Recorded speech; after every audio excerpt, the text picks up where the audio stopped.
Welcome everyone to the 2014 European Summer Challenger Series, brought to you thanks in part to our friends at Coca-Cola.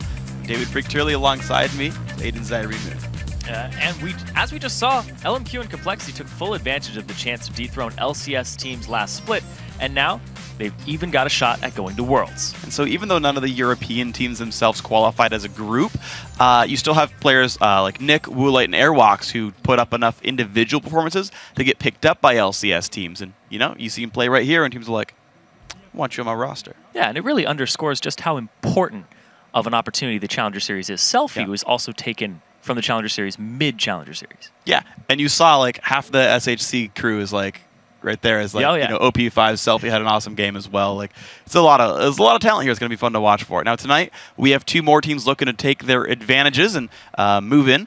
We have 4th seeded Shantou Macht Vau taking on 5th seed Gamers 2, otherwise known as Ocelot's team. Yeah, Shantou Macht Vau is extremely fun to say. Yes, it is. And this is a really interesting matchup, regardless of the names, that could go either way. And tonight's games are the only ones in the quarterfinal that don't feature a pre-qualified team from the Summer Promotion Tournament. And that means that both Gamers 2 and Shantou Macht Vau had to battle through 2 games in the round of 20 and 10, which were one-game elimination matches to get here. So they've had a lot on the line all the way up to this. Yeah, and at the very least, you've actually got some footage as well to see them and be like, okay, this is how they play. So a bit more research on as well on this one. So on the red side, we have Gamers 2, which features popular mid laner Ocelot and other competitive players. On the blue side, Shantou Macht Vau, who has secured 2 victories as well. And now they're kind of up against their biggest challenge yet.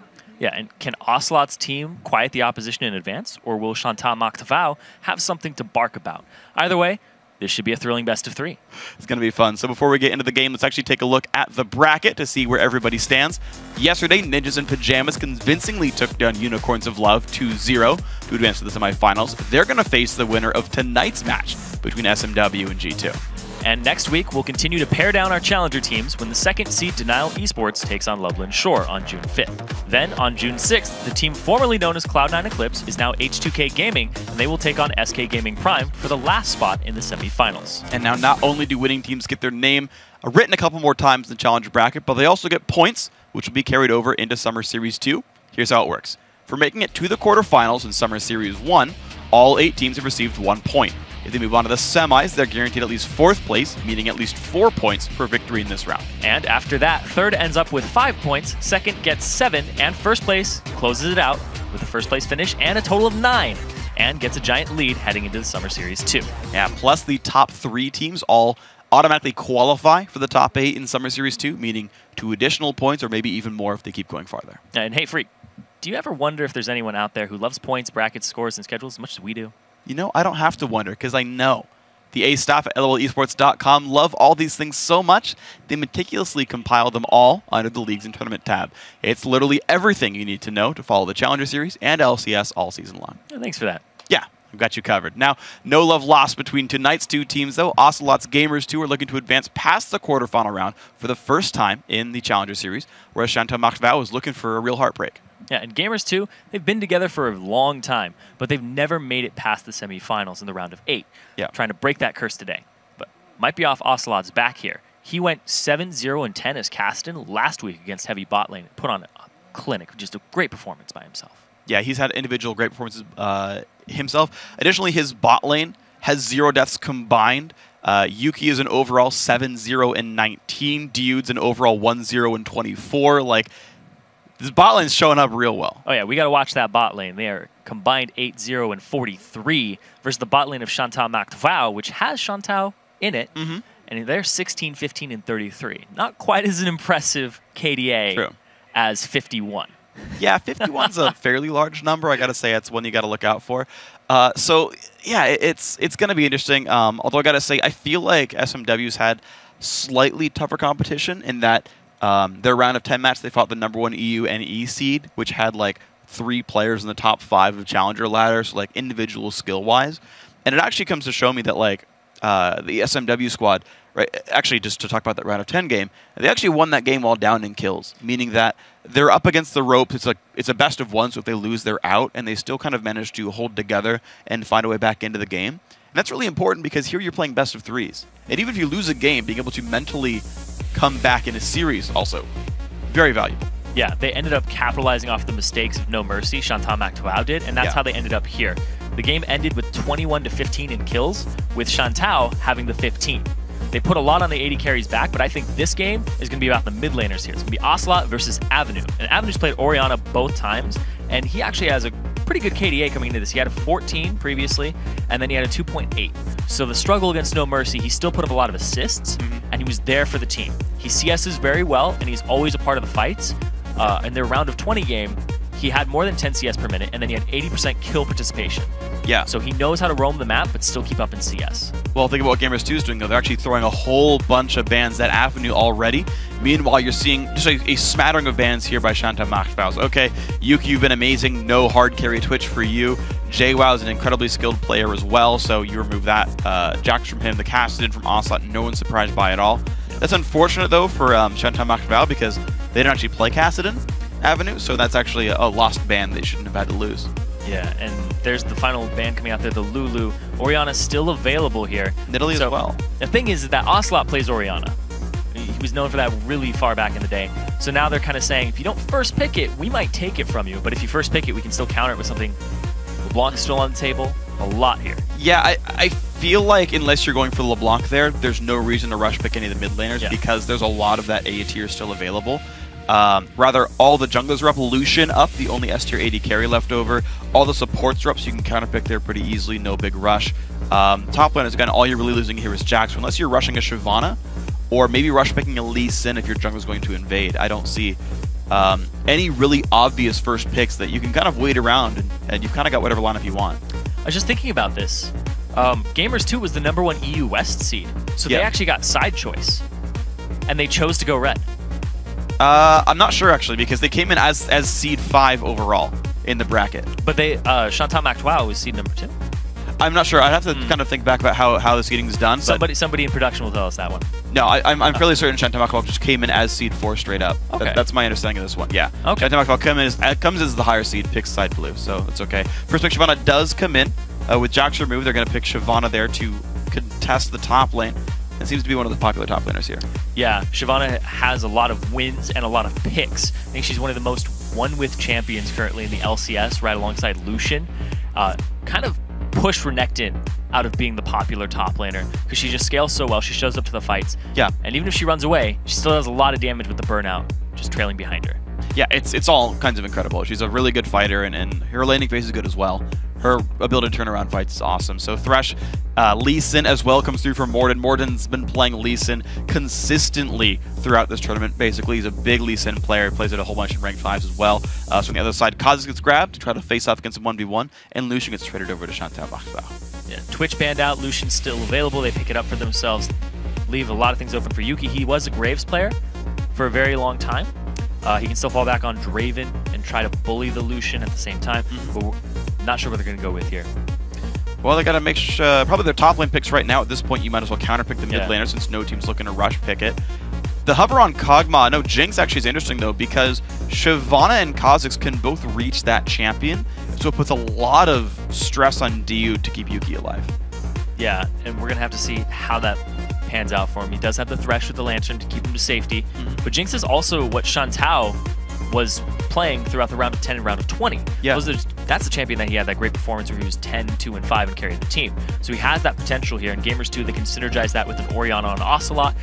LeBlanc still does a lot of AoE damage and can lower people, so the Super Mega Death Rocket does more. Yeah. A lot here for them. It's actually a good point as far as Gamers 2 is concerned, is they've actually got this AoE burst from Jinx. The Orianna could help that out, but of course that's been grabbed here by Avenue. So this team's got a lot of great ways of engaging fights for Shantou Macfow, and Lucian's gonna be safe on his back line, just contributing. Yeah, so Gamers 2, there's a lot of things that you could do here. You can go with the LeBlanc, you can go roam. Yeah. You can actually pick up Nidalee, which is still available for Ocelot. You can become a poke comp. There is a lot of engage on Shantou Macfow here, though. Yeah, this doesn't feel like a team that would want a Nidalee, They wouldn't want it, but it's still there, and it's a little tempting, because Nidalee is very, very strong. I gotta say, Nid Orianna is not my favorite matchup either, though. Yeah. Like, I feel like there's a lot of reasons not to put Nidalee here. Now, maybe they're gonna pull out something that we're not expecting on this one, but LeBlanc, I think, is probably the safer choice for that one. You know, you mentioned at the very beginning, champs like the champion's still available. The fact that it got to go to 10th pick and no one cared enough to grab it is interesting to me, but that is going to go over to Ocelot here. So LeBlanc versus Orianna in the mid lane, Shyvana versus Aurelia up in the top. that was the solo lane matchup. He's getting a lot of practice on that LeBlanc. That's his most played in solo queue currently. What he's been doing underneath the radar, but he will pick Caston over that every day. Oh, sure. They ended up banning that out for him. Yeah. Very mobile champion in the same regard that Caston is. Very quick, very easy to get around the map, very hard to catch. Yeah. Very annoying to play against. Yeah, he's a really good roamer, and I mean, so is LeBlanc. You can sit in lane forever and just, use the distortion and the Athenes and whatnot to do that, but Ocelot's roaming is really what won them the game the first time around. I mean, his overall score, right, 12, 2, and 18. He's been involved in a whole lot of kills for his team. I think that's actually a very important point for them. And the fact that he's been able to help out Yuki and Dude, again, this zero-death bot lane is the one I'm going to look for consistency. If SMW can shake that, that's going to be a big point for them. Yeah.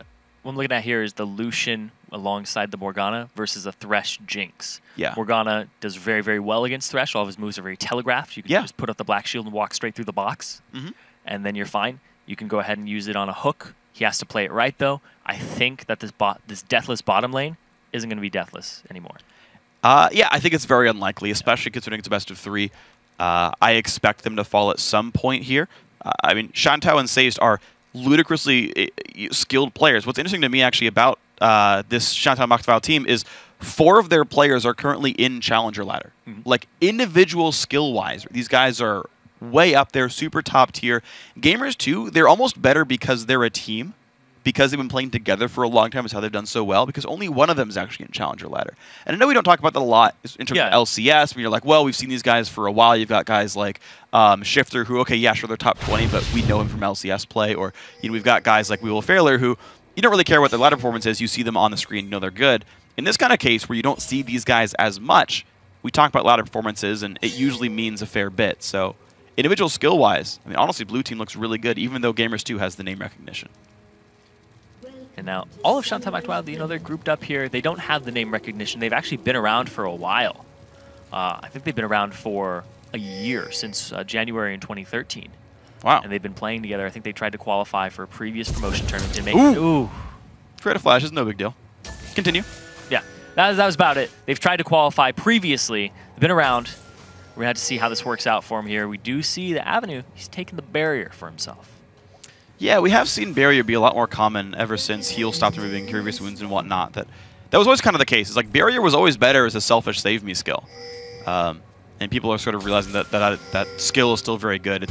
I like that heals run on the dual lane because you can help your teammate, but otherwise no big deal. The ward speed still. I do got to point out this ward that got put down right here by Gamers 2. That ward was seen by turrets when it went down, so Gamers 2 knows that they're looking for that lane matchup, and this team's got to play around those wards to get into the lane properly. Yeah, there's actually only one route that Thresh can take right now and not get seen by a ward. There's actually none. All of his routes are covered. There's 2 more wards coming in. Well, he went through the jungle? Yeah, that's true. Could he go through the bottom jungle? He'd have to go all the way around and then... Oh my god, yeah. Over the blue buff? Exactly. Yeah. So they're going to show that it is going to be the 2 in the bottom, and that's what they're looking for. They wanted the 2-on-2 because they have the better bottom lane matchup. Yeah, oh, absolutely, yeah. And we talked about that. Morgana Lucian's going to do a lot better job. Lucian picked for his laning phase. And yeah, to actually key off your point, Gamers2 didn't see the ward go down in River. Jinx was already forced to flash, so he didn't know he was actually revealing himself. Yeah. So Shantou Machtval, they find their 2-on-2. Morden, he has to solo up his red buff. They got to try to hide maybe where his lanes was riding, where his jungle pattern was. So right now, Shantou, maybe just because of their jungle wards, can infer the Lee Sin jungle route, but they don't know for sure that Morden started topside. Very scary, though, because that means he will be bottom by around that 3-minute mark, and that will be most likely his first gank. And Saze does not have flash anymore, burned it to try and get the Dark Binding, so you won't have that available in a gank. If they hold off on it, it's quite possible they could get a catch there, but at the same time, if there isn't a play made, while Kha'Zix is on the top side of the map, he's going to walk all the way back down. Oh, they have the level 2. Saze gets rooted up. Half health, a lot of health loss on him. He does have the summoner heal. Burns that there, exhaust traded onto Yuki, but a big health bar lead to Gamers 2. Level 2 comes out for Gamers 2 early. Satane is on the complete opposite side of the map. Morden, he only has 1 summoner spell in that bottom lane to even deal with. It's the flash on Shantou. They have no exhaust, no heal, no flash on Morgana. Sazed is pretty much, if you get to him, he's gone. Yeah. Yeah, they got a health bar lead and the 2 summoner spell lead. A lot of stress here now on these guys. The mid lane matchup, 15-13, pretty equal in minions. Ocelot makes a bit of a bad move there. Takes half his health bar down, but will sustain up with his flask. But Avenue, good early start to this lane. Yeah, Ocelot knew he was going to get bullied around with auto attack harassment as well as command attacks. So he brings the flask to lane, and he's able to risk this. Now he actually has a regen advantage over Avenue. Yeah, true. By a pretty large margin here. Avenue's running out of mana. By he's got to really rely on this Doran's Ring regen to get his mana bar back up to the point where he can actually deal some damage out. Otherwise, it's going to be a one-sided matchup pretty soon. Morden doesn't really find any lanes that he can quite gank. He sees top lanes pushed up, bot lanes on the wrong side of the map, so gonna keep farming for now. Satane could maybe find something bot. The problem is they haven't seen Morden in a really long time, and as we've seen, counter ganks can completely ruin a matchup. Sazed, not gonna jump in. And junglers are just completely mirroring each other on the complete opposite sides of the map. So they really haven't coincided in a certain area. They both went mid for a bit, and then they're like, nope, back to farming. So this jungle style is kind of wait for an opportunity to really present itself. Well, Kha'Zix just got spotted, actually. I saw Gamers2 ping the mid lane saying Kha'Zix is mid right now. They saw him cross to top side jungle, so right now Morden knows... just expired bottom. Ooh, if he didn't get seen, he knows there's no counter gank. Morden. Dude's looking for it. There's the flash play. They're going to go in for this one. Where's the Lantern, though? He goes for the hook on the Black Shield to target. Some damage comes through. Sazed. Low on health, but lands the root onto Dude. It's going to be the survival for all these guys. It was a little telegraphed at that point. If he could stuck around a little longer and Gamers2 didn't go as aggressive, maybe he could have gotten something out of it because they gave away his position very, very early on. Yeah, well, no gank did come through, or the gank came through, but it was stymied there. Satane, nice play by him, realizes that this gank could happen and goes to invade the jungle. Wraiths and double golems would be his if he wants to go for it. Does counter jungle the Wraith camp, and Morden's back in his own jungle. Nice hook's going to land on a Shantou. Big damage comes through. Good Black Shield stops the flay, though. And it's just damage. Damage still pretty big, though. Yeah. Mid laners have both backed. Doran's rings in the inventories. Just looking for those extra beefy duelist stats early on so they don't lose the lane. Very even in CS across the board. Ooh, just close hooks. The bottom lane and the mid lane here. Very indicative of what's going to happen in this game. But right now, it's very even. Yeah, for all the Summoner Spell losses, to be fair, Gamers2 haven't really capitalized on that very much. You're going to see actually a CS lead for Shantou Mox Vow, right? So I got to say, that's pretty impressive stuff by these guys. Top lane, held pretty equal as well. JWoww recalled for an early Sapphire Crystal. I'm very surprised to see that being his first buy, but he wants to rush the Sheen, and he couldn't afford the Amp Tome. I mean, Amp Tome be useless, so why not? But yeah, I know Sheen first is like the build, but I very rarely see Sapphire Crystal first on Aurelia. That's all I'm going to say. She does have pretty decent mana cost if you're spamming it. And Satane walks straight through a ward, straight up. He wants Dude. He knows the flash isn't up. Binding. Ooh, yeah, not quite going to be enough for these guys. So backing out at level 5 here after his cannon jungling escapades. Morden cleared out his own jungle recently. It's kind of a lazy gank. Just, I'm coming bottom. Trying. Not even going to leap. Yeah. We don't want to leap into a Thresh. No, You'll get CC'd and die most likely. JWoww, Vanez having a bit of a fight there on this one. Level 6 now on these guys. Ultis had been burned by the Aurelia, and it's going to push back down. CS only going to be about 3 apart for these guys. JWoww spamming the Blade Surge to clear minion waves and try to get him to the turret as fast as possible. Also burned his ultimate as soon as he had it. Ooh, Satane already waiting for Morden. Yeah, big damage. Q comes down there. They're still going for the battle, though. Morden, has got to be careful. Max Q does a bunch of pain right there. Gamers2 trying to keep him alive. They're on the wrong side of the map now. Yeah. Uh-oh, the binding is going to be a lot of damage as well. Good flay, a whole bunch of damage there. The exhaust on top of that one. Yuki down to 200 health. This has got to be a bit careful in this one. Summoner Heal burned, maybe premature, but they're going to get away. It's a little far there. There we go. Dude takes the binding just to make sure his teammate's safe, and they're going to back out. Back to farming. Yep. Just gentleman's agreement. You know, you go along your way, sir. Yes, thank you. And they go back to what they're doing. Avenue and Ocelot had a little tussle back and forth there in the jungle, but Satane really didn't do much after he got the initial burst onto Morden there. Didn't overextend. Yeah, just secured his buff. Well, I got to realize that, like, the bot lane for Gamers2 showed up first. If you go in, you die to a Thresh. So yeah, both these guys have been pretty measured in their aggression. No one's overextended. Maybe a couple missed skill shots here or there might have given them kills when they wouldn't have had them otherwise, or when they didn't in this game. But as far as plays go, people are making very smart choices. And the thing here is that it delayed Morden's jungle, the attempted invade to place the ward, so that Satane is going to get this blue over to Avenue before Ocelot gets his, and Satane could position for a gank, and there's no chance that Morden's going to be around because he's going to be too busy trying to hand off the blue. Well, right now, though, Satan's going to actually cash in on the top lane. He's maybe expecting the blue buff attempt right here. JWoww's not going to see him. He's going to go for the top lane here. There we go. Dragon Form used by Vanas to jump in onto JWoww. Good damage comes through, but Satan's got to be a bit careful. Pops the ulti some more. Burst comes through. JWoww does go down. First blood goes over to Vanas. And because of the delayed jungle, there's no possible way that he could have been there. Morden. He's waiting for Kha'Zix on the way back down, Okay. I think. Yeah, he's looking for him to come back down because he knows he's low HP. Actually goes for the white. I think Morden was expecting, potentially, because I don't think, no, he already saw that blue buff was on Orianna. Yeah. He was maybe looking for Satan on the way back down, but he didn't go for more. Now we have Chalice coming out for both mid laners here. Once again, just looking for the duel, the sustain. They want to keep their CS up. Ocelot's actually winning right now. Yeah, Ocelot's doing a phenomenal job there. 10 minion lead, recalls again. Second recall for both mid laners. Good black shield. Keeps Chantal safe. He's barking orders in his bottom lane. We're letting him know. Shield me. He vows. Now, Morden securing his vows with Ocelot. Yep. And the blue buff. Give him a gift. There you go. Keeping them all nice and safe. There we go. Blue buff cleared. The dowry. 14.5 minute respawn on that one. Satan. Oh, good guy Satan gives Avenue the kill. Yeah. A lot of the action is going to spawn from this mid lane because the lanes are pretty evenly matched. Solo kills and the junglers, you know, they're kind of keeping each other in check. Yeah. The mid lane here, Ocelot has an advantage in terms of CS, a little bit in the item department too. Because, well, actually, no, that's actually wrong. Yeah. Yeah, there's an item advantage here for Avenue. Yeah, because all the flask money basically will be an amp tone behind, but you know, it might not mean too much for these guys. It's not combat stats, it's sustain. But at this point in the game, you already have so much sustain in terms of you know, not taking your damage. You I don't even have to sustain. I have the ranges here. Yeah, it's basically he bought the CS lead with the flask. There, yeah. And it's like, okay, now if this can pay off for the rest of the time, like. Exactly.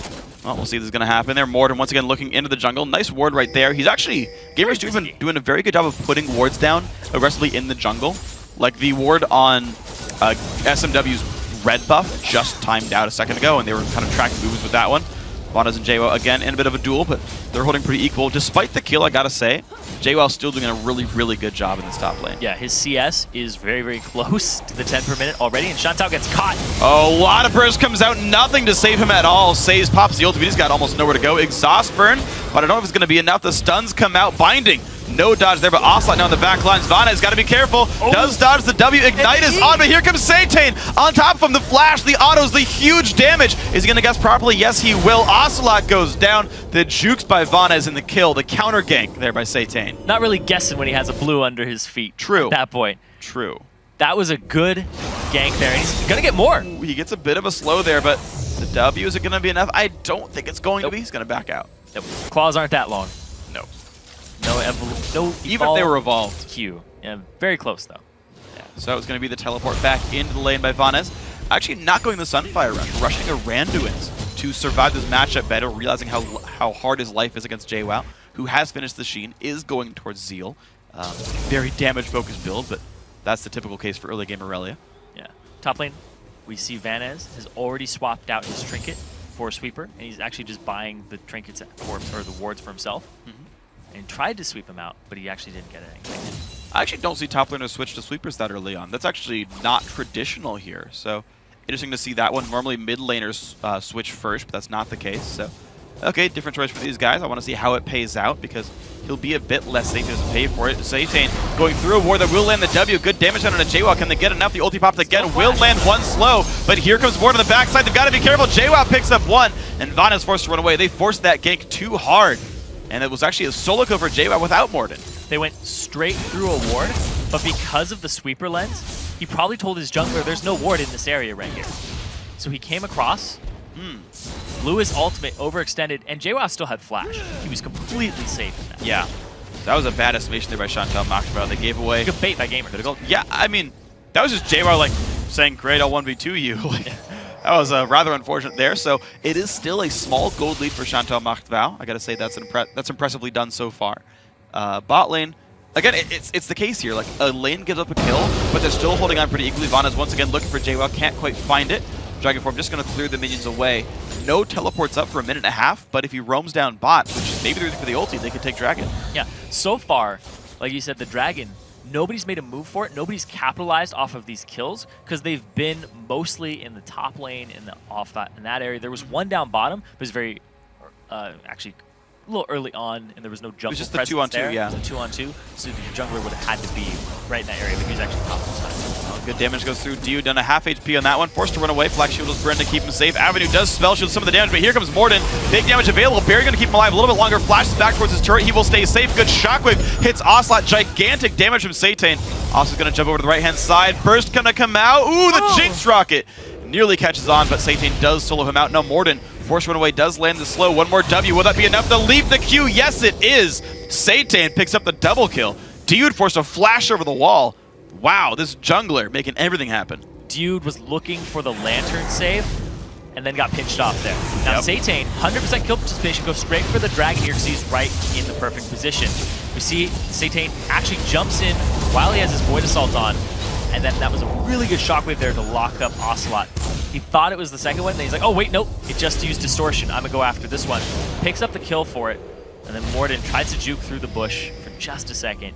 And that cannon minion though, look at that guy. Helping out. Assist cannon minion in that one. 150 gold goes to the cannon. It's better than most of my teammates. Oh man. That's just harsh. Well, top lane though. This one's under pressure right here. Vanas hasn't been able to do too much in this lane, unfortunately, except finish a Randuin's. And Satan's going to give a blue buff over to his mid lane compatriot. Gamers 2 Blue has also respawned. We haven't seen any team able to truly counter jungle yet.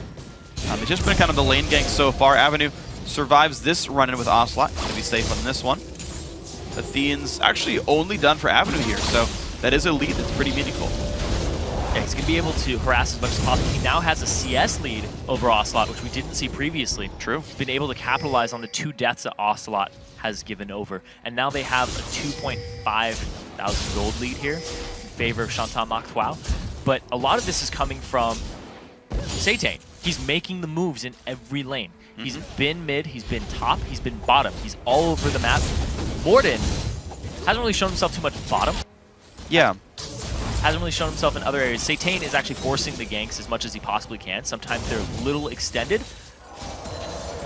but he's still making moves. Morden a level down. Yeah. Because of this. Morden's really, like, and he picked Lee Sin with everything on the table. He wanted the Lee Sin to look for counter jungles, look for the solo plays.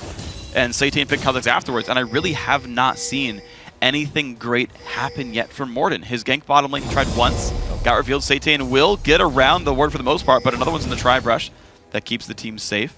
He's going to go back out of this one, so ulti burn for pretty much nothing with the ward going down. Morden now looking to force bottom lane with Ocelot joining. It's a 4-on-2 here. He's coming straight behind them, and he's going to try to set this up. You don't usually see this coming at all. They have no idea. Oh no, Say's in the really wrong spot right there. Big damage comes through onto him. Pops the ulti as well to try to spell vamp up. Exhaust is onto Yuki. He flashed away, but also picks up the kill. 1 for 0 so far. Here comes Vanas with the teleport on to try to join the team. Can he get much for this? Looks like not. So just the 1-0 and the burn teleport. And now, meanwhile, Satan walks in the jungle, places a ward. Avenue gets the mid turret for it. So it's a kill for a turret. The roam. Satan actually is going to rotate top so that none of that experience is missed, none of that gold is missed, and that JWoww doesn't get turret damage. And we're going to see that Gamers 2 really doesn't get anything off that kill either. They could have stayed bot and pushed down, but they're really just saying, we'll pick up kills, then play slowly. They're not capitalizing. They're really not. That's the big thing here from Gamers 2, is that they are not capitalizing off of the kills that they get. They make moves for them like they did right there, but they didn't get a turret afterwards. They did outnumber it, and they saw that Avenue was taking middle, and there was no chance of saving that. Well, they get it now. Yeah. So I guess they had the confidence in their bot lane to be like, you know, without the support, Jinx will get free damage down. Maximize the time of their jungler in this one, but I still want to see, you know, some more things happen. See what else these guys can grab. Right there, it's a 1,700 gold lead here, 1 turret to 1. Chantal Mactwao hold a 1 kill lead as well. And a dragon. And the dragon, yeah, I was going to say, and the dragon's on top of that one. So I've honestly just seen more impressive moves so far by Chantal Mactwao.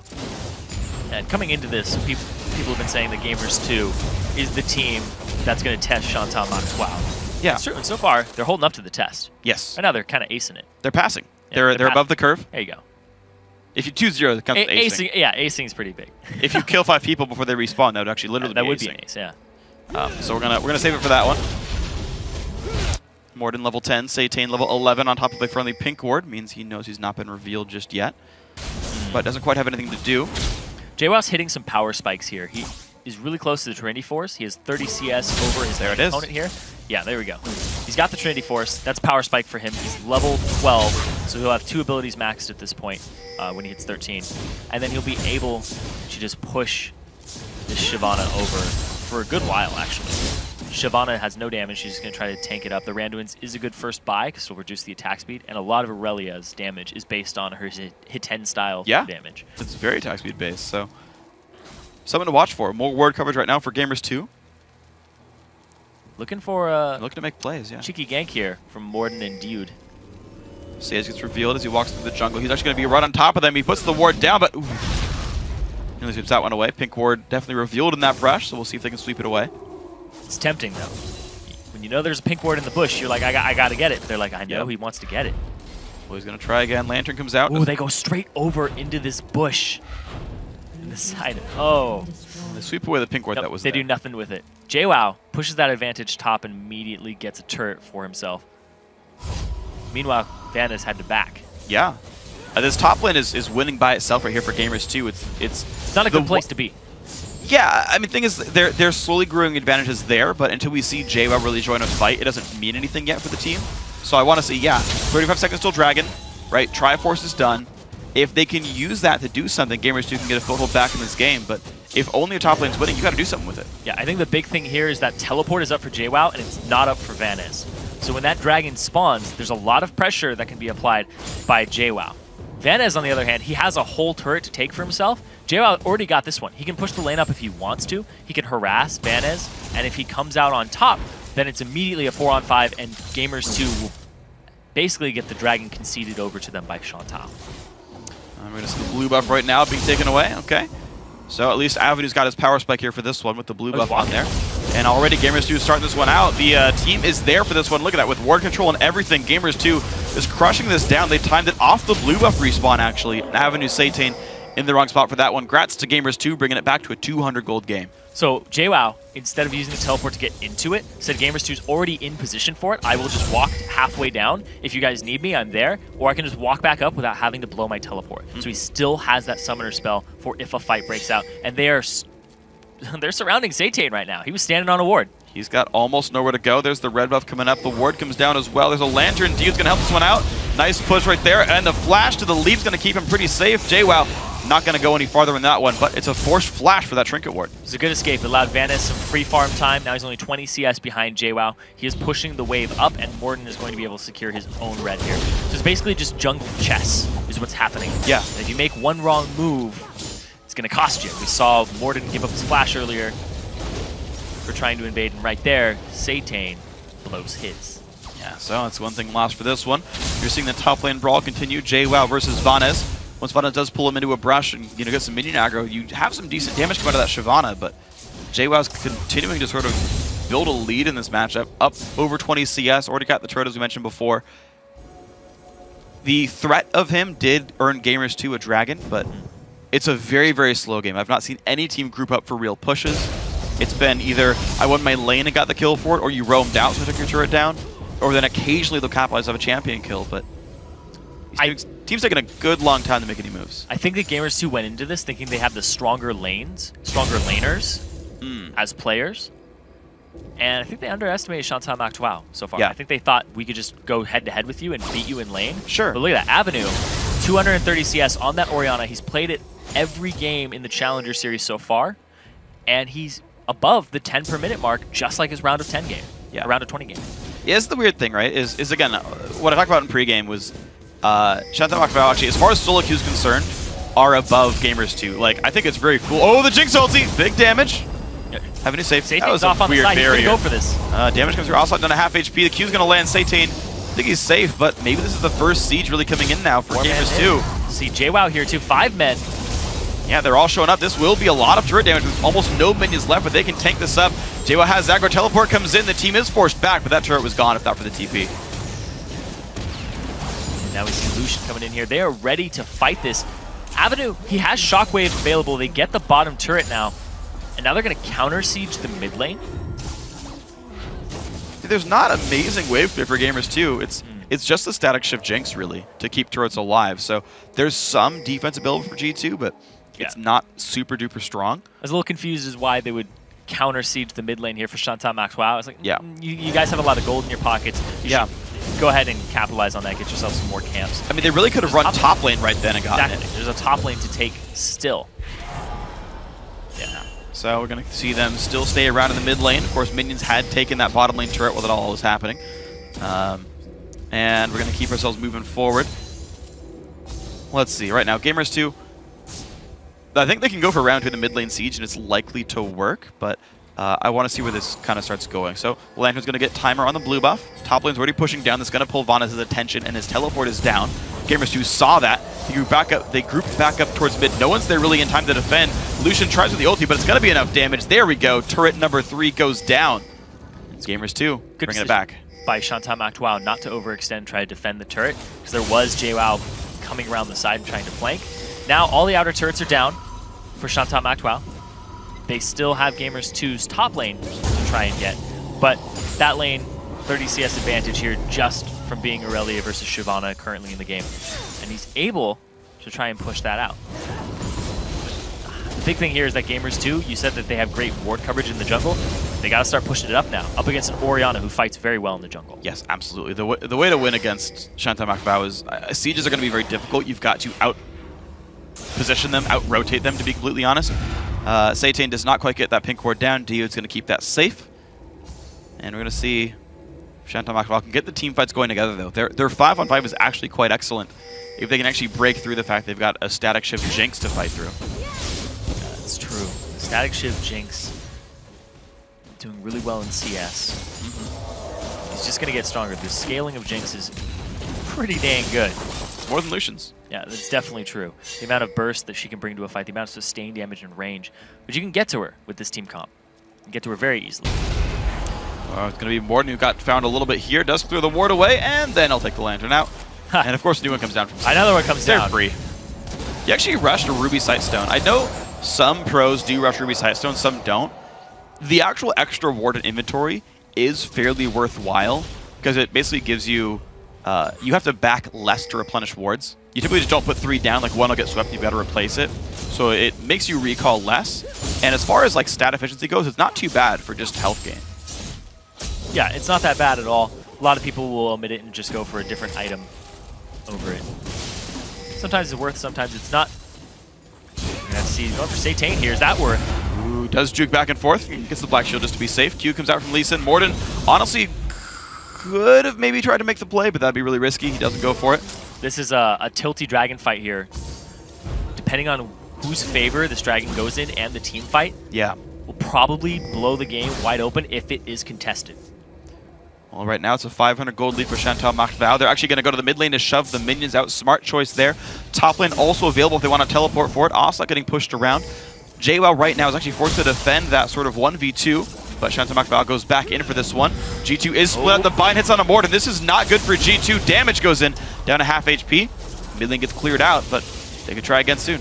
The jungler at half HP is not what you want as Gamers 2. He cannot contest as easily. Now we have to watch where the shockwave lands and if a binding lands too. And Vanus gets a Black Shield. It's going to be on cooldown for a short time, but nullifies the damage. Mid lane once again is pushable, but SMW having the inside track on that lane kind of helps in this one. Blue buff respawns, goes over to Oslot rather quickly. Should be safely grabbed, is that way. Satan's still waiting around in the brush, and we have the top laners just kind of fighting each other in the mid lane, pushing the minions back and forth, so no actual advantage still gained for Chantal Mactwao in that one. Ooh, Vanez looked like he was trying to come around and flank and get straight to Yuki, the Jinx. Oh, wow. Big damage on him, though. He did not realize he was on top of a ward. Big damage went onto him. Sweepers, one is available if they want to sweep that ward. Still has saw TP, him. so he can get back into the fight. Also, if he backs right now and cashes in, he could come back to this almost as strong. Murkhart's home guard. He's got home guard, so he's actually going to run it. He's going to run to bottom lane, TP if he has to, but there's a big wave that's pushing in that G2 knows someone has to stop. They waited out for that one. JWoww's on the left side there. He's looking to flank. There we go. Pulls a lot of attention. Satan chasing that one down, but Dragon still losing health on this one. No, it actually healed back up for a little while there. Damage comes through. Shantou gets hooked. There's a teleport. Shantau's gonna explode. 1 for 0. JWoww comes into the fight. The rocket hits as well from Jinx. Shockwave hits 1. And there we go. JWoww's gonna get away with the summoner heal. Now Vaughn is in the wrong spot. Exhausted as well. Big damage comes through. Satan now on the wrong side. Gets hooked up. Gets blown up. Another kill goes to Gamers 2 as well. Yuki gets rooted, but no one cares. And G2 win that fight 2-0 plus the Dragon. That was the right fight for Gamers 2, and Shantau didn't play that the best. We saw that Shantau went a little too far forward. No black shield there to stop the hook because it was used on Satan right there. It's on cooldown, throws it in, immediately blown up there, and JWoww comes into the back line, puts pressure onto Avenue. Shockwave only hits 1. If it had been about a couple feet units to the right, maybe could have hit 3, maybe could have hit 4 and changed the fight around, but he didn't have the range on it. He wasn't able to throw it out. Wow, a couple of small things there as well. Dude, that hook was from Fog of War. You saw him hiding behind the wall there, knowing he had swept wards away, and knew to be in the right position to land that hook. As well, when Satan went in for JWoww, he leapt too far and couldn't land his Q, couldn't get the reset on the leap, got stunned by Aurelia as well. All of that could have made that a 1-for-1 even still. Yeah, just really well played there by Gamers 2. They applied pressure from the right points on the right points for them. Yes, they did. So Shantau MacDwoww have to give up that Dragon. They gave up 2 kills as well, and now it's about a 1.9k gold lead here for Gamers 2. Yep. Who have this rally is doing really well. Morden, by him all by his lonesome. Going through a ward to get vision control, but of course he's Lee Sin. He ward hops away. He's going to be nice and safe. And, you know, in the end, Gamers 2 still has ward coverage over the blue buff. That's not a bad thing. Morden risks his life over and over again to ward up the jungle, and it's worth it for him. It's worth it for them at this point in the game because they have to pressure tier 2 turrets, and you need that jungle control. Yeah. So he's saying, I can do it. I can just ward hop over a wall. If I blow my flash, that's fine. He got an ultimate for that. Yes, he did. And didn't trade anything for it. Pretty impressive stuff there. Avenue's got to be a bit careful. Did go Merc Treads as well. Also taking some pretty good damage with that one, of course. Wow, look at that, down to about 300 health. He's going to juke away pretty safely. The clone will die. 25 gold, why the heck not? But this does give a bit of room for the team to push down mid lane without the Orianna around. Looks like the wave goes good enough that they can't do it, though.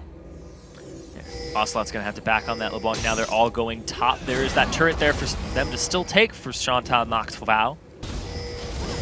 And JWoww, he's actually very, very strong right now. He's hit Aurelia's multiple power spikes at this point, just because of his levels. Well, we're going to ulti burn, though. JWoww will get stunned up there. Binding could land afterwards. Not going to go for that one. Actually goes back in. Saves has got to be careful. Ooh. And the Jinx rocket is going to claim it now. Vanez loses the Dragon form as well. Nice hook's going to stop that one. He's now in completely the wrong spot. Another 2-0 for Gamers 2. And Shantau MacDwoww just stopped making good choices. Yeah, they all went top, but then it was kind of a haphazard call, half-hearted at that part. And they get punished for it. Gamers 2 saw that coming, and now they're looking to go for Baron. Or at least bait it. I mean, at this point, you kind of... Yeah, you got to see what they're trying to do. Lucian trying to reveal with his W. Ward's still getting swept out. Hook's looking for with Diud. The respawns are coming in soon. Saves his back up. Vanez respawning in 15 seconds. Does have home guard. Gamers 2 still trying to go for the baits here with the hooks over the wall with everything else they can. He's going to land on a Shantau. Jumps over, grabs the lantern as well. Is going to bring in the AD carry. And there goes 1 kill picked up. Nice escape by Ocelot. Gets away from the shockwave. And now Yuki goes for the slow. Can't quite find it. No extra kill picked up there, but again, a 1-for-0. Good juke there by Ocelot in the end to get back over the wall. Yeah. And they don't get a Baron for this because they've all been chunked down to about half HP. Nice hook. And he throws the lantern back. Watch Ocelot here. Boom. Goes straight back over to his distortion. And causes Avenue to waste the shockwave, hitting nobody. That's actually their key to get back in this game for Shantau MacDwoww. Yeah. If that shockwave hits multiple people. It's a team that wants the team fight. You know, the Flash Black Shield Morgana ulti. He's got Frostbring's Claim as well to help make sure that those engages actually stick. Shockwave to follow up on this. Like, there's so much AoE potential from SMW. I mean, even just like Shyvana Shockwave into Morgana, like, is another really, really good combo. But it's not one these guys have found. Gamers 2 kind of refuse to group up until they know they got the positioning lead. And we haven't seen the team fights that SMW is looking for. Despite the early laning phase lead, they haven't done anything mid-game. Yeah, and JWoww built the Banshee's Veil first to most likely deal with that. You know, he can eat a binding, that's fine. But at the same time, if he eats a shockwave, it's not going to be as devastating to him. Aurelius typically get something along Randuin's Omen, but he wants to negate the damage from Shyvana, and it also is doubly effective against Avenue. He's not worried about Shantau and Satan until now. Yeah, it's right. He's really not even trying that hard. He's starting the Randuins now, that's fine. He's got a G1 and pickaxe, 3. too, that he's been sitting on. Going on Zephyr. Ooh, Hook nearly gets sazed right there. He's going to be okay. Vana's still around. Binding comes out there, staying safe. JWoww finds another ward for himself. He's going to kill this one. Ooh, he's so scary. This is the weird thing, right? It's like Gamers 2 been winning the fights, but they're only at 3K. They're not up an appreciable amount of gold. Thing is, I don't know if Chantal Maxwell knows this, because they know they're down in turrets. They know they've lost the dragon fight. They know they're down double the number of kills. Outside of the mid lane, they're getting out CS'd heavily. But if Avenue can just land something with his Void Staff Death Cap, like, they can turn a fight. I just haven't seen them really make aggressive moves to show that they're actually close in this game. Ocelot's going to show himself top right now, which is going to give Chantal Maxwell the go signal if they land something. Well, Binding on the Morden, they do hit something, but they just don't go for it. A guaranteed 4v5, and they're too afraid to fight at all. Yeah, Thresh wasn't quite there yet either. Ocelot gets free time up top, gets the back afterwards, but now there's a huge wave bottom, and they're going to go ahead and get themselves Dragon Control, which will be up in 30 seconds. Well, see if they can do it, though. It looks like Recall's going to come back in time. Vanas does have Teleport, so does JWoww. And Vanas does go to the top lane, so you can get that outer turret finally in this game. Bottom and mid had already been killed. Bot lane minion wave actually not even cleared at all, despite the fact that Dragon still isn't back up yet. So missed golden XP by Chantal Maxwell. There we go. Yuki grabs the red buff. See, he knows that he's got time to get back down to this side of the map. Right, clear away. Maybe he doesn't need the raise for that one, but we'll do so anyway. And now Gamers 2 is ready to go for Dragon. JWoww going back up top. He has a level advantage over Vanez. He's extremely strong on that Aurelia. Aurelia is one of those champions that even if you don't die in lane, or if you get one death, you're still good. Yep. Scale incredibly well. Zaytane's looking for the steal here. All right, he's ready to jump over the wall. There we go. The damage coming through. Goes in for the steal. Picked up there by Morden, flashing away. He will be safe with the ward hop. Nice job there. Chantal goes to chase, but was not in the right spot. Say's going to go down to JWoww. Exhaust not going to be enough to keep him safe. Now they've got to be careful because the AD carry's not in this fight anymore. Zaytane taking a whole bunch of damage. He's going to go down. JWoww finds himself a double kill as Chantal Maxwell's taking a whole bunch of damage. Vanas has to flash the wall, but he's still going to go down. And the fact that Lucian went and chased Morden was catastrophic in that fight. Yeah, they all got split and sectioned off there, and Avenue didn't even get a shockwave off because he was saying, I don't want to get on just one person. It has to be worth it. Nice burst there by Gamers 2 that was coordinated to take out the Dragon. You saw Chantal go over the wall. He's completely out of this fight. Tries to culling JWoww afterwards, but look at that. Avenue just getting zoned, and now they're split completely. Vaness gets sectioned off very, very well from a nice kick from Morden. The Dragon's ready to get him out. That's got to be a really pissed off Dragon now. Yeah, dude, the coordination by Chantal Maxwell has not been impressive here. This Dragon's going down for Gamers 2. Shyvana got a two-man dive onto the back line. Orianna was in command protect range and didn't go in for the shockwave there, either on cooldown or didn't realize it was happening. Oh, hello. Again, Chantal leaving as well. Morden, I mean, he's fine. He's going to ward hop and be safe. Like, this mid game has not looked good for Chantal Maxwell. They've not been team fighting well. They've had missed communications, mixed calls, people in the wrong spot. Like, Gamers 2 have been taking complete advantage of that. So this bottom lane from Gamers 2 is still deathless.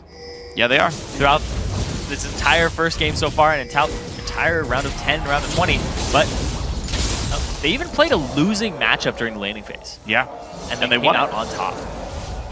Without jungle assistance either. They ended up getting the solo kill. Yeah, I mean, Lee Sin showed up once, and it didn't really do anything. And otherwise, they were just kind of winning the lane by themselves. So excellent play by those guys. JWoww going back down to the bottom lane here to farm up. He does not have teleport, but who cares? Nothing really important for these guys to be up anyway. Dragon and Baron both going to be a while till they respawn. Chantal Maxwell, right now they are down about 7,000 gold. The lead is growing, but it's not an insurmountable number if they can find their way back in on this one. Big thing here is that if you look at the items between Chantal and Yuki, he's up an entire Infinity Edge. And Static Shiv. Yeah, and the rest of Static Shiv. It's a ludicrous gold lead right there. On a Jinx. Yep. Makes even more use of those items because of attack speed. 60 CS, 3 kills, 6 assists, and global gold. Yeah, that's going to be a lot of money for you right there, and it's showing there. Gamers 2, as long as they're protecting Yuki, and they are, these fights are going super well for them. His bottom lane is coming up big. Ocelot, he met his match with Avenue in the mid lane. They both went pretty even in CS here. He actually gave up a lot to start roaming. Avenue hasn't died, didn't follow Ocelot's will during the laning phase. But it's really his bottom lane that started dictating things. And the game got blown wide open there. All right, well, see if they can find any more on this one. Yeah, it's been blown wide open, and now it's time for them to shut the door on this one, if they can. 7 kills, blue buffs, everything going happy for these guys. And with Baron buff ending in 2 minutes, like, not wondering how much is Gamers 2 like old NIP, where like, we have an advantage, we're just going to take our time and like close the game up when we feel like it. But this is the kind of case you've got a Jinx. Like, yes, it's hard to siege against Orianna. I know that's difficult, and to siege against Lucian as well, but like, you got to turn the screws at some point. And a team that doesn't close a game out very quickly when they have a lead, even though they win, tells a lot about their style. Yeah, and it gives room for teams to make comebacks. Yeah. Means you weren't as decisive. Means you didn't know how to push the right areas at the right times. Look for the top lane right now, though. The team does come back to defend. ShantaeMakhval get there just in time. That's going to stay safe. The AD carry could not get there about 20 seconds, 5 seconds sooner. That would have been enough to kill the turret off. Yeah. Staying safe is actually a really good way to describe this game. Yeah, Gamers very much 2 so. have been playing safe. They've been waiting for the mistakes of ShantaeMakhval, and then they punish it. Because ShantaeMakhval, they're looking for the 5v5 team fight, but they get split up in the fight. Whether it's a Lee Sin kick from Morden, or whether it's Ocelot just popping Chantal. Yeah. And now it's starting to culminate into this large lead that Gamers 2 has accumulated in the last 9 minutes. And there's a big minion wave now in the bottom lane as well that's going to contribute to even more golden XP for Gamers 2 when someone shows up to that. You can push the lane down, but no, look for the pick in the mid lane. Not quite going to find it, though. Say's going to go for the binding, misses that one as well. Big little bit of burst of damage on the Morden. And that bot lane wave is going to suicide into the turret here. Gamers 2 does not pick that one up. And when will they resume the siege? Baron buff ending in 30 seconds. And they only managed to get about 1 turret with that. Yuki, they're going to funnel more CS into him. Doing really, really well in terms of CS. I think he'll be #1. There we go. Oh no, he's tied. Tied with JWoww. There we go. Yay, he's winning. Woo. All right, Yuki, #1 CS in the game. Almost breaking 10 per minute now. He's going to recall off of this one. Been a lot of fighting.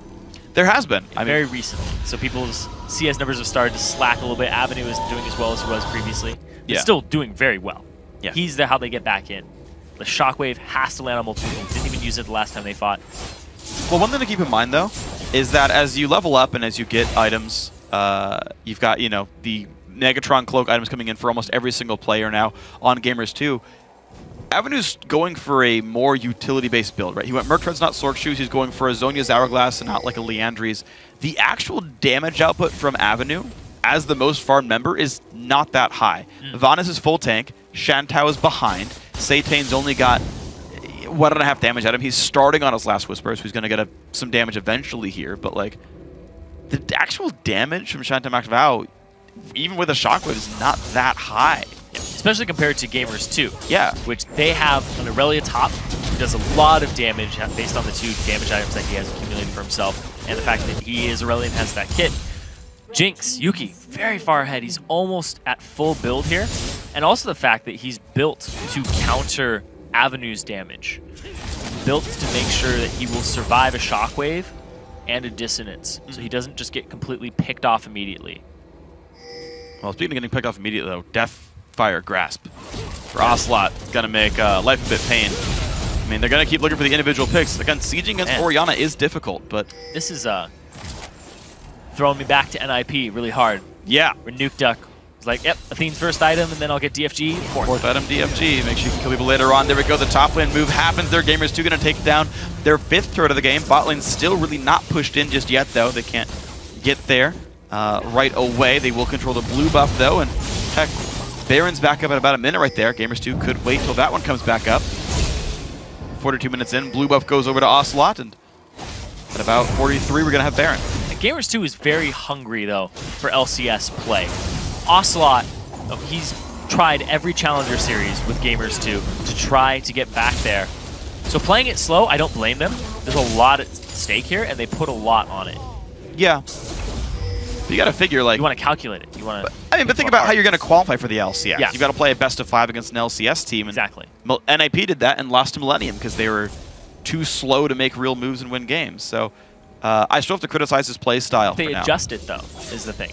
Here, if they can turn on the aggression, then fine. I mean, for NIP, it was grab Ko and a player who's going to make all the moves for you and then capitalize on them pretty heavily, and that was good. Morden, we haven't seen quite that style from him. Yeah, very slow early game. Yeah.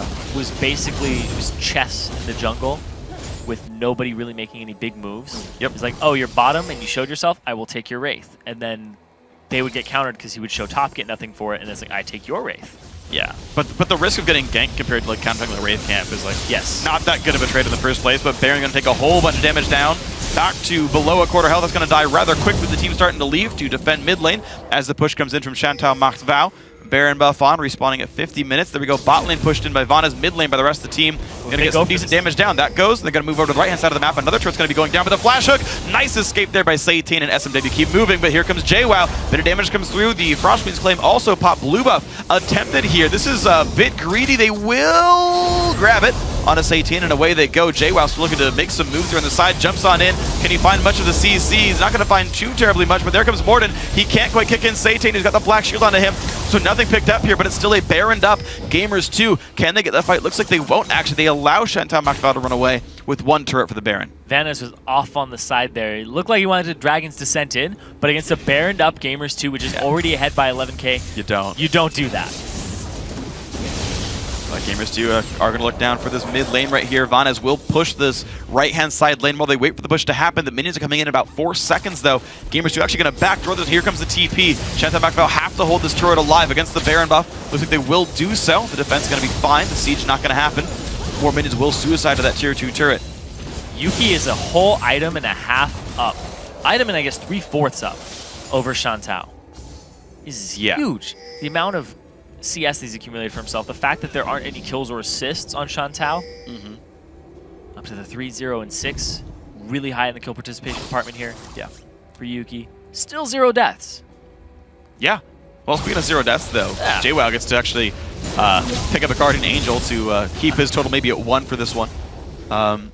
Right, they've got the Mikhail's Crucible. You've got the Face of the Mountain there as well for Dude. So the team should be able to stay alive quite well. And right now, if I'm Gamers 2, like, I really want to see them just, like, get the wards down and actually split push.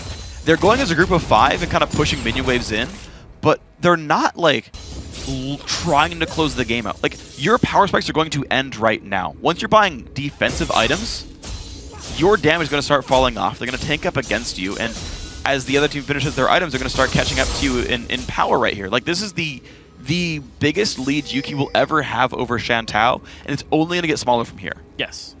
When you're at 6 items, you can't get any more. That's about it. Like, Zephyr's not that big of a power spike. Like, yes, you can, but... Yeah. And I don't know if he actually wants that, because he'll give him less movement speed than regular boots, and he's very immobile as it is. True. And yeah, you're absolutely right. That might even not be a choice for him. So there we go. Bottom tier 2 will get grouped up as 5, but now the real test is the inhibitor turrets, 45 minutes in. Going to move on for this one. We have Ocelot split pushing the top lane.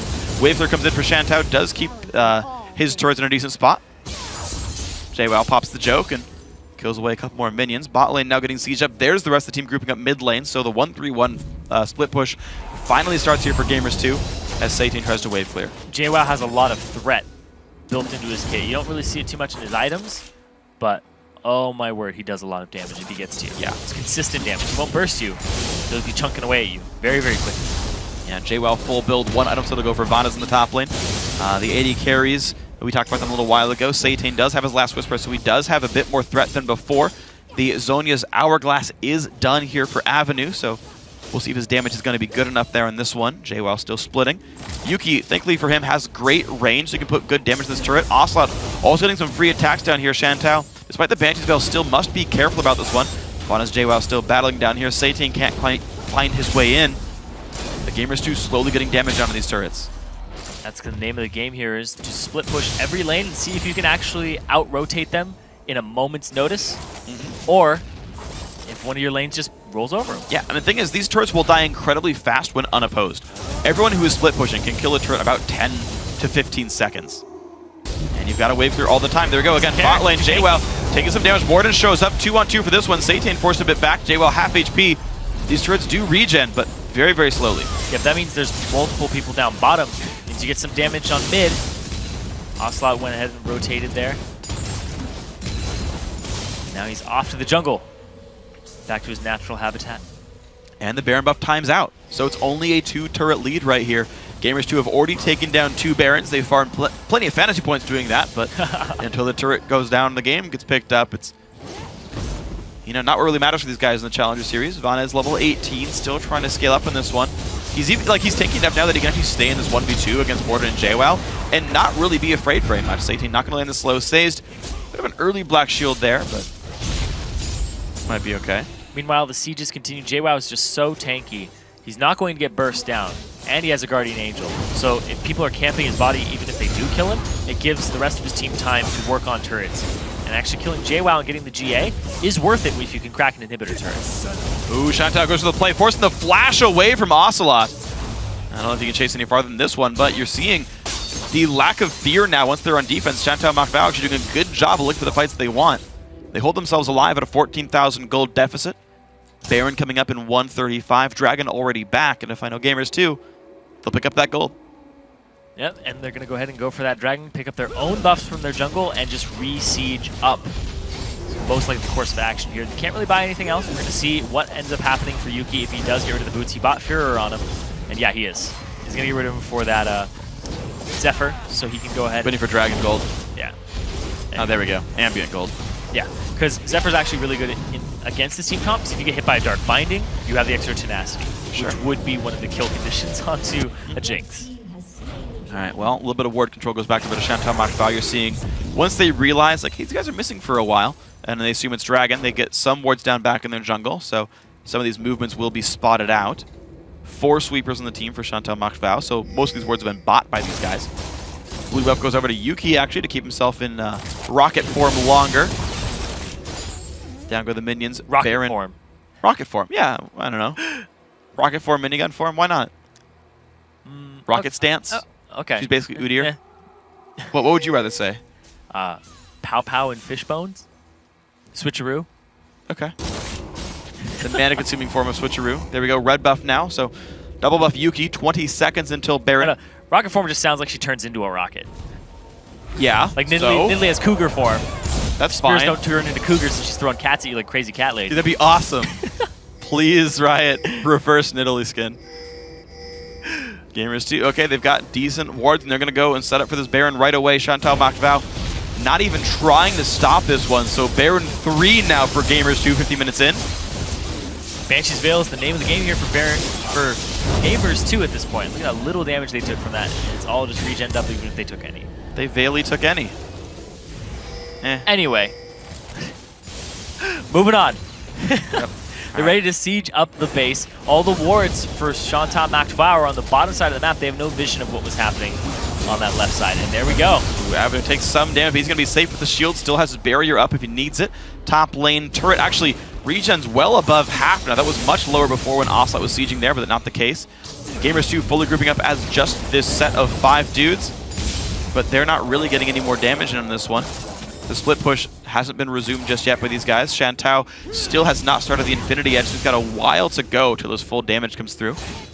Ocelot again looks for the play there. Avenue half HP. This is the way they're pushing him down. Now they go all in with the inhibitor turret. They're going to stay for this one. Big damage comes through. Morgana ulti pops in, and there comes the fight. Shockwave going to land into a little bit right here, but here we go. 1 kill already picked up in Gamers 2 favor. Vanas goes down 2 for 0 so far. The chase comes in. Jink Rocket now going to make it a 5 versus 3. The flash engage from JWoww. Can't quite find more. Gets a stun and a Saze. Saze big damage. The slow. The burst. Ocelot gets his 3rd kill, and now the top inhibitor's gone. And they just can't get through this front line of Gamers 2 fast enough for Chantal Macbao.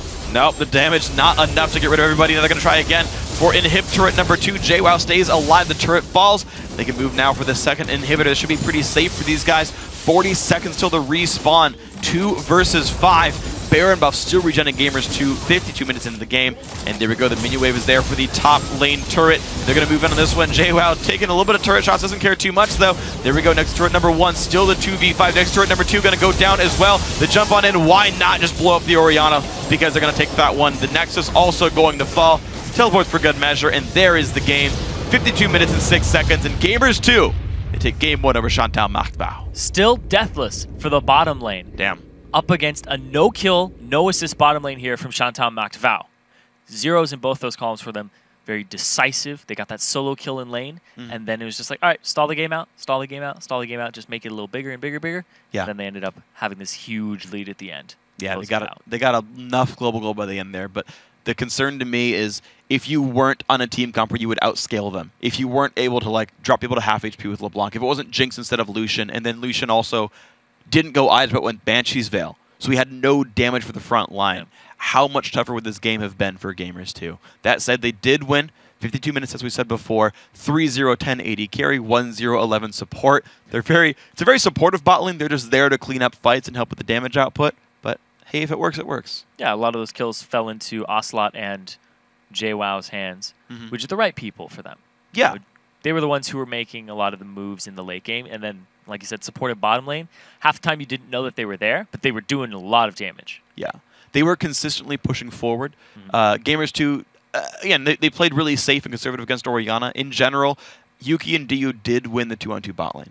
That was my big point there. That was kind of the one lane I thought directly won. And here's the thing, too, is that Gamers 2, at the start, they had the losing matchup.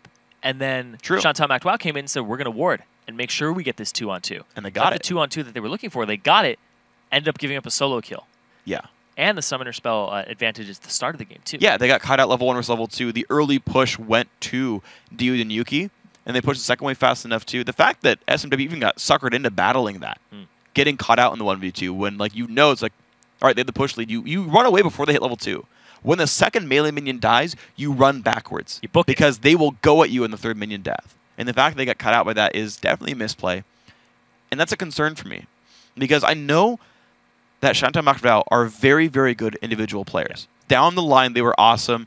Satan, the only guy who's actually not in Challenger, had the best early game performance. A lot of great ganks, made a lot of moves. 3-1-1 the start to the game for him.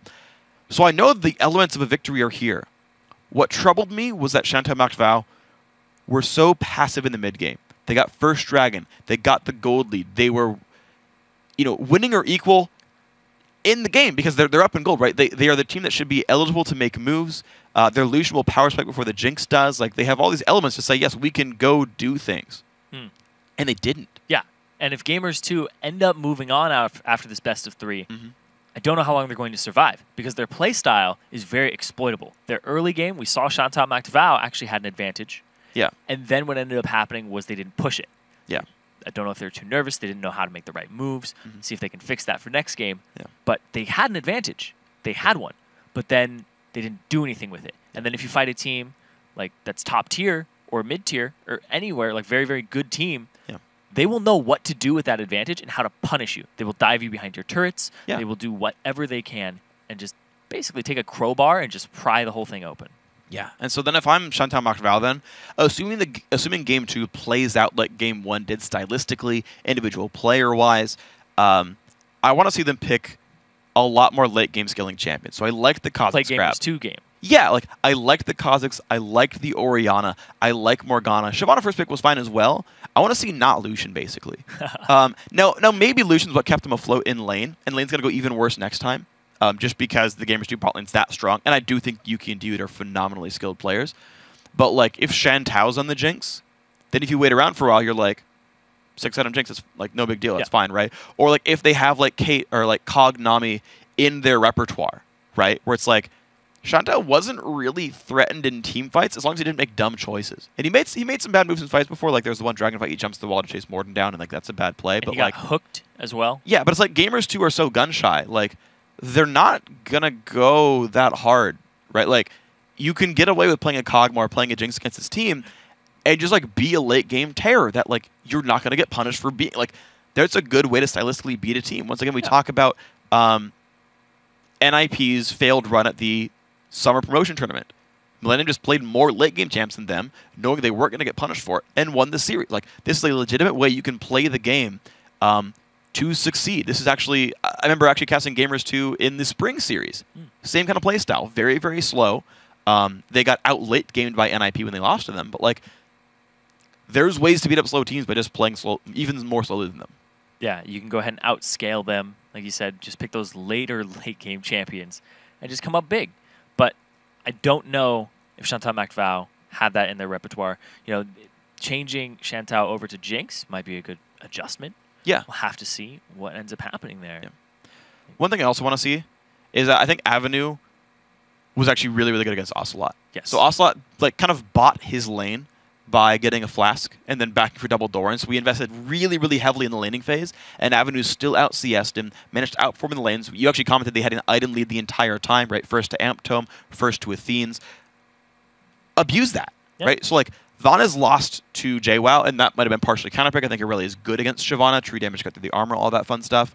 But like, you have a mid laner who's winning. A team that's not going to punish your bot lane picking like you made a carry. Like, pick things that will allow you to abuse those tenets, abuse those facts about the matchup. And ShantaeMoctVow's got a really good way in this one. Again, it was a 52-minute game. Like, SMW had a way to win this game. It was definitely possible. Something they could do. Yeah. And I don't know. Maybe they'll lane swap next time. I'll have to see, because they looked for it, they didn't get it, or they got what they wanted. Sorry. Yeah. If they lane swapped it, maybe it would have been a little different, because they do want to keep JWoww down. Because if he's playing a scaly champion, want to keep him down as long as possible, especially Irelia. Yeah. Well, see, that ends up being the case. We are going to get ourselves now to a quick break. When we return, ShantaeMoctVow tries to salvage the series at 1 game apiece and avoid elimination. Don't go anywhere. Game 2 starts right after this.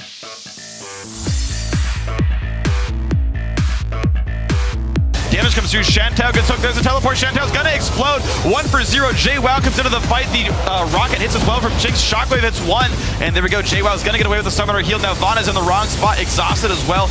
Big damage comes through. Satane now on the wrong side. Gets hooked up. Gets blown up. Binding could land afterwards. Not gonna go for that one. Actually goes back in. Saves has gotta be careful. Ooh. And the Jinx rocket is gonna claim it now. Vanez loses the dragon form as well. Nice hook's gonna stop that one. He's now in completely the wrong spot. Satane taking a whole bunch of damage. He's gonna go down. JWoww finds himself a double kill as ShantaeMoctVow is taking a whole bunch of damage. Vanez has to flash the wall, but he's still gonna go down.